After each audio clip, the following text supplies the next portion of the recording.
Assalamualaikum warahmatullahi wabarakatuh. My name is Muhammad Shahrin. The title is Nails in the Fence. There once was a little boy who had a bad temper. His father gave him a bag of nails and told him that every time he lost his temper, he must hammer a nail into the back of the fence.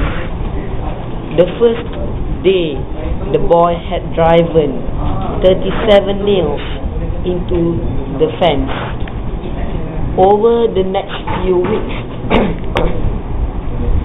as he learned to control his anger, the number of nails hammered daily gradually dwindled down.